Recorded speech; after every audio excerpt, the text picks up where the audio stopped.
Welcome to the Point. This week we continue getting reaction from our West Michigan lawmakers about the first year of a remarkable session and find out what they expect when the legislature returns in January. This week we hear from Kalamazoo County Democratic Representative Christine Morse, the chair of one of the largest appropriations subcommittees, Health and Human Services.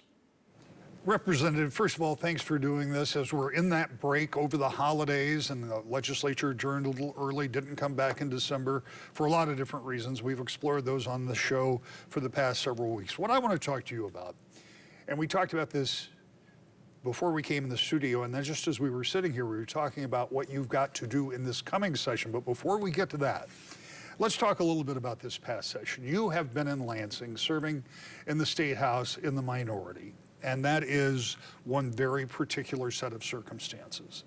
And with one election, everything in the state switches.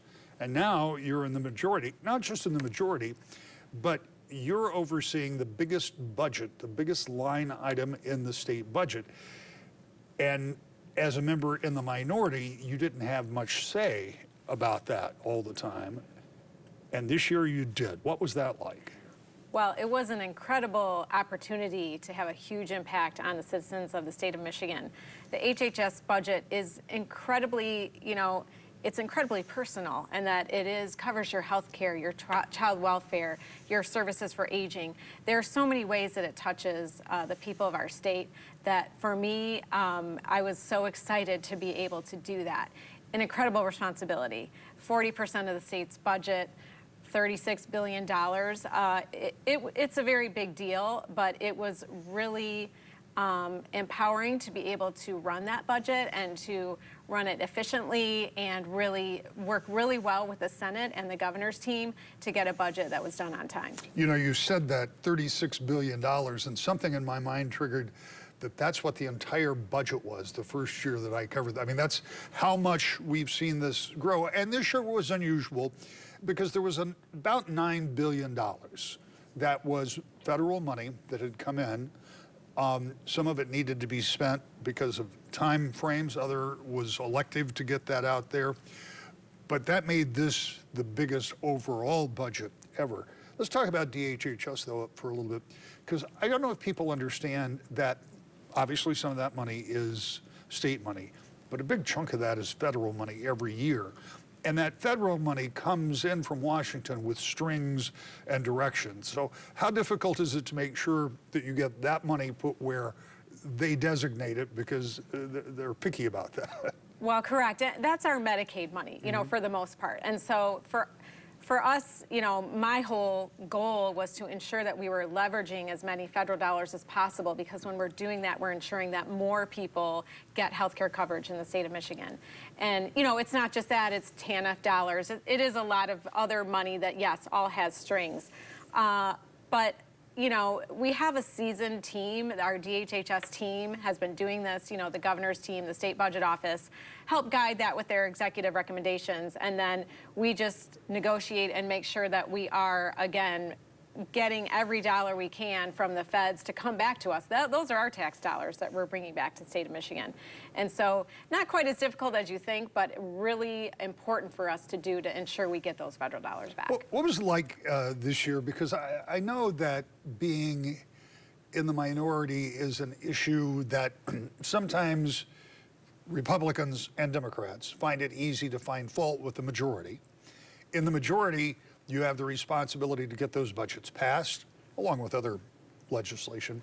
So how is that different for you this year, knowing that that was all, I mean, you had to shepherd those things through, and it starts with having to get the votes on your committee, but it ends up with having to get the votes on the floor. Right. Well, I think what you don't really understand when you're in the minority is the incredible amount of work that it takes to get there, right? And the incredible a number of people you need to bring together to make it all happen. And so when you're in the minority and you show up to committee hearings, but you don't really have much say, and in the background of what's happening. It's really just a view into how much work it takes to get that budget across the finish line and how many people are engaged in that work. It's incredible. And we have, people that have been working for the state of Michigan, somebody from House Fiscal has been on the team for 20 years, and he's our Medicaid guy. We can go to Kevin and say, let's ask Kevin if we don't know the answer to a question. So I am just grateful that we are able to rely on those people who are there in and out of whoever's in power. A lot of them stay throughout that. So it's just, number one is the work. One of the things that has changed for you as the majority Democrats, 2 elections, 2 of your members became mayors of their respective hometowns, and those special elections have been moved forward by the governor, much to the chagrin of some Republicans. But those will be held early enough that by mid-April, and I say this without prejudging an election, but those are overwhelmingly Democratic districts. So in all likelihood, after mid-April, you'll come back with your 56-54 advantage. Until then, you won't have that advantage. But we were talking, sitting here just before we went on, and you said that doesn't matter because you want to get back and get started with committee hearings because you have to hear from so many stakeholders. That is true. We intend to hit the ground running in January as soon as we can start having hearings. Like you said, HHS is an incredibly large budget covering many different areas of the Michigan, budget. And so we want to get as many people in for committee hearings as we can because really the public wants to hear how we're spending our money. It's really our responsibility to provide that transparency and for the members of the committee and the public to understand what the department needs are and what the needs are for all those organizations and people that are working under and with HHS. So we will be working hard, yes, all the way until we have 56. And even without the 56, you still will have enough votes. I mean, assuming you get agreement with all the Democrats, you can still move things out of committee. Oh, absolutely. Yeah. So all of that work will be going on in the early going. We'll be there to see how that goes. But I want to talk to you about something else in the next few minutes here. And that is what this session has felt like overall, not just from your position. I mean, I know you have a bit of an advantage because you have to be focused on this big chunk of budget, but it had a different feel as an observer. It felt like it moved faster. It felt like things weren't always as clear as they might have been. May have been clear to you, but as an outsider looking in, not necessarily. Things happened pretty rapidly without a lot of chance to look at some of this. Was this a different feel for you? Well, it's different when you have the power to move the entire agenda. So, of course, it feels different. And again, it's a great responsibility. It is a great responsibility to decide what items you're going to move forward. But the thing about it is, people do complain that things have moved too fast, but most of these things we've moved have been introed term after term to just not move. So really, a lot of those major items that we moved, especially in the first 6 months, were all things we promised to do if we got power, and we did them.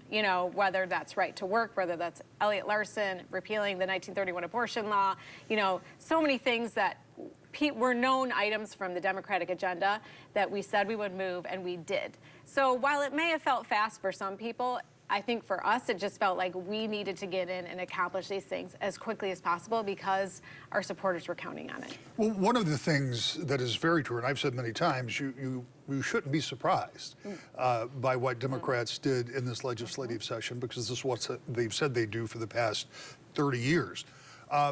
But in the doing of all of that, what is the relationship like in your chamber between Republicans and Democrats? Has that been strained, or is this just a typical session? I think that it's just interesting because a lot of Democrats and Republicans have personal relationships, and we're on the floor together. But when it comes to the caucuses, it has seemed to continue that pretty partisan slant that we've seen, for the last number of years, and it is challenging to move anything. We have to have every vote on our side typically because they won't necessarily support what we're trying to move. So I think towards the end, we were seeing more votes for, bipartisan legislation. And so I have hope that next year, it's an election year. We are all going to want to accomplish things, and we should be accomplishing things. So I hope to see an increased bipartisanship next year.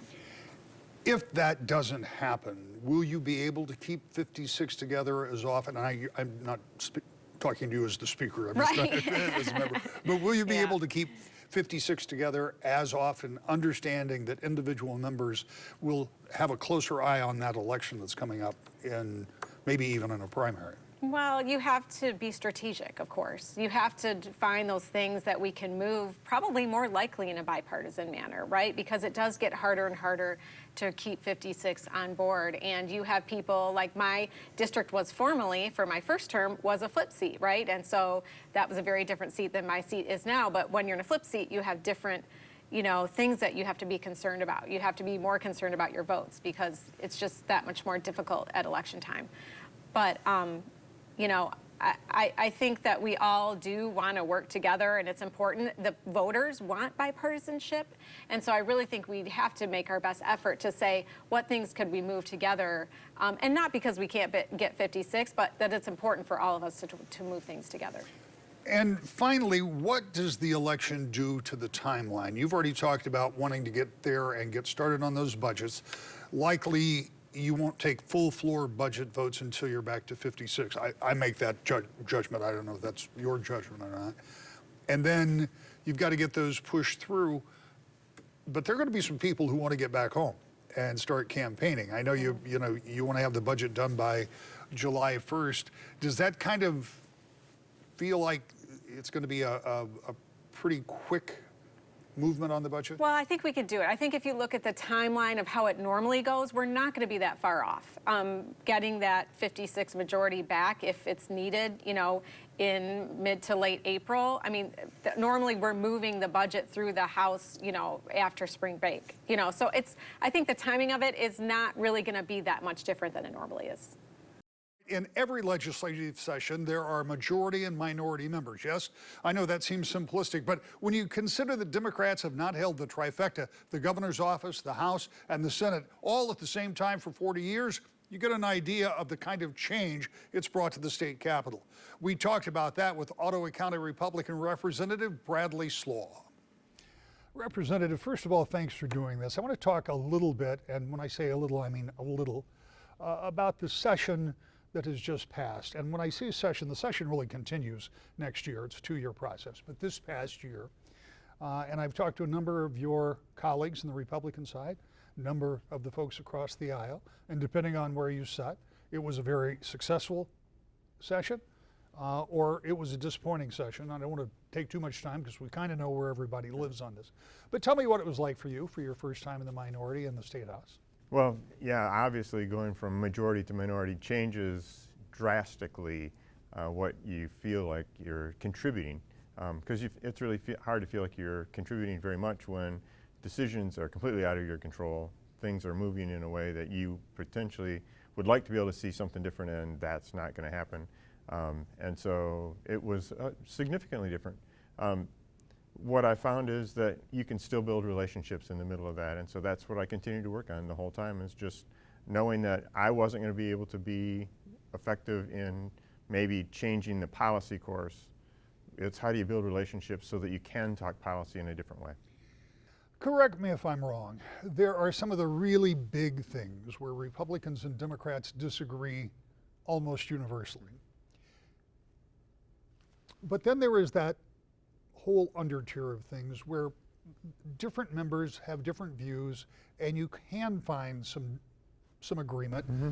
And it isn't that the big things are the only things. Because of guys like me, they make a lot of headlines. But it's the other stuff that's just as important to the people of Michigan in many ways, right, where you can work together. Is that a fair assessment? Of course. And I think if you just were to go back and look at some of the votes that happened, a vote of 110 to 0 is a wonderful, I mean, obviously we hit on something that everybody agreed on. Or votes of 104 to 6.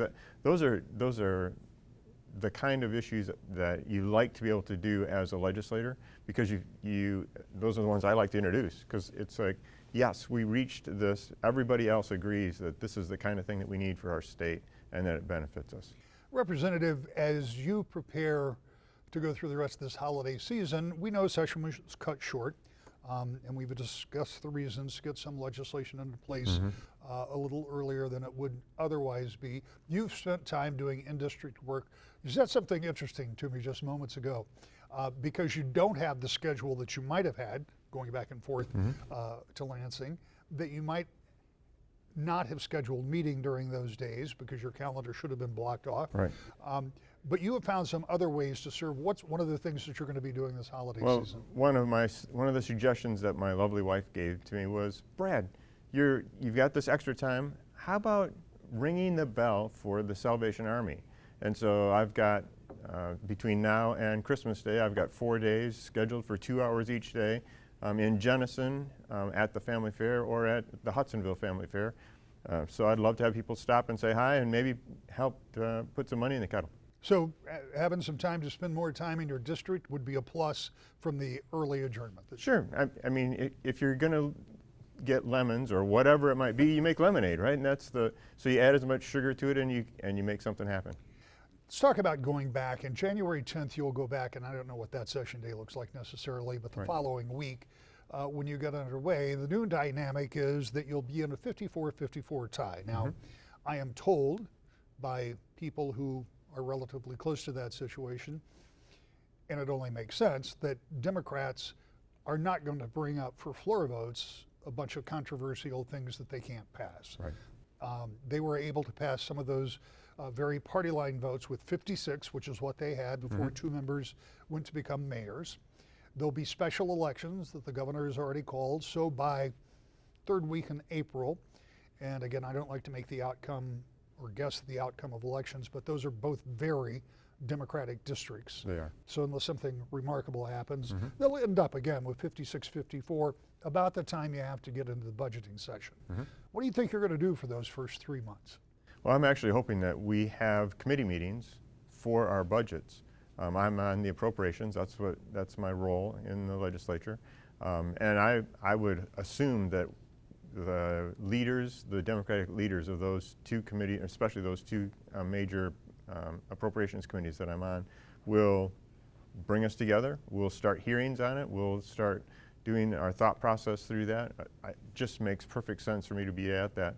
I've even suggested to one of them, and I said, well, maybe this is a great time we could start with a 0 budget and build it back up and find out whether everything that we're doing makes sense, or could we better use some of those funds in a different way than we're using them right now.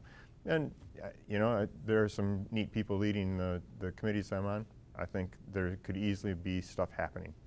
It occurs to me that there's going to be a little bit different pace as we come back. Last year, Democrats came in for the first time in decades. They hit the ground running and running hard. They were doing a bunch of proposals and a number of priorities for them at the same time. They were working on spending, and they had a lot of money to spend in addition to surplus left over from some of the federal government that came in, although I always find it somewhat uneasy to call federal money or any tax money surplus. It's still tax money nonetheless. So they had one-time spending and big budgets to do, and everything went full speed ahead. But now, because and it's my prediction, not yours, that they're not likely to bring those issues to the floor until they are once again in the majority, there is a little time that you may be able to discuss things a little more fully in the Budget Committee. I mean, your capital outlay, military and veterans affairs, and state police, not insignificant budgets. Right, and the corrections budget right. is in there as well. So yeah, there's especially the corrections budget is almost all general fund, and so we've got it's something that we can decide what we're going to do with. We ought to be looking at it and saying, what is the best ways to spend this money? How do we make the most out of that? And one of the things that I should point out, you say it's almost all general fund money. In other words, it comes directly from taxpayers in Michigan. There's a good deal of the budget, particularly comes to health and human services and other areas, where a lot of that's federal pass-through money, and it comes with full strings attached. And so it's a little bit different when you're working with corrections. What do you think the tone is going to be? And I guess it's the residual of the first half of the session, the first year. When you go back in January, and generally there's kind of I always equate it to when lawmakers come back, it's kind of like first day of school. They come back and everybody wants to see each other and talk to each other and get going. Is there going to be some of that, or is there going to be kind of a hangover from that first year of the session? I think there's going to be just a general people interested in getting back together. Obviously, that happens more divided maybe in this particular time where the Republicans and the Democrats are a little more separate than that. There's some folks I just can't wait to see on both sides of the aisle, so it'll be fun. What do you expect if there was something that you could get done personally? And I know we talked before we went on the air that it was not a particularly productive year for you being able to get things done. And part of that is not just because of relationships, those things that you say you have and will continue to build, but frankly, the schedule was mapped out by Democrats who had, again, this full agenda. So there wasn't a lot of time for some of those other priorities. In a more perfect world for you, what are some of the things you'd like to work for, maybe specific to the district or some of the areas that you have responsibility? Yeah, you know, I don't know that I've got specific dollars that I'm trying to bring back into the district right now. Some people come with that. I don't know that I have that. But I am interested in trying to continue to move forward with several bills. I've got one on trespass laws, and there's a speed limit bill out there that I've got. So there's several things I've got in the pipeline already that I'd love to see moved. I think they make a difference for the people of the state of Michigan, not in a grandiose thing, but in a specific way. How do you protect property rights? How do you better set speed limits so that they better represent what's going on the road surface at that spot, and aren't putting them over the top of what the experts would tell you is the fastest speed limit you should have on that road, because right now we actually do set speeds above that. So there's some interesting things. I'd love to be able to move some of those things forward. And on the trespass law, if I recall, I found this interesting when we discussed it before. It was about no trespassing or no hunting signs, and it had to be at all of the access points. Well, if you have an unfenced area, then the whole area is an access point. Right. If you could walk through it just straight forward across the boundary line, if it's considered an access point, it had to be signed. And it just doesn't make sense the way it's written. So we're hoping to make some sense out of it. You come out of the financial services business, out of the private sector. You, I believe, if memory serves me correct, you were coming from county government as well. Yes. And so now here we are. You're a state representative. You got a few years under your belt. You've been on both sides of this. How does this differ from your expectation when you first ran for this office? Maybe I didn't come with such wide expectations beyond where it really is. I had been part of the Republican Party in Ottawa County for 15 years before I came here. So I had talked to Amanda Price and Joe Hovman and all these folks, Arlen Meekoff. And so I had I think, a decent idea about what it would take to be a legislator. What I didn't understand is how little control I had over my own free time, because you can be called back or asked to do something at a moment's notice. And it's harder to plan vacations like that. We talked about vacations not so terrible long ago, and so setting a vacation time is a difficult thing to do with that. So there's some things about that. And there's a bit of frustration. You think, oh, everybody should think like this, and people don't all think the same. So once in a while, it's like, okay, here we go. How do I help move this along? The first few months in the new House may be less active when the legislature returns to session, and that could lead to a flurry of activity when Democrats presumably get back to their majority status. We'll be watching and telling you about it every week. To the point.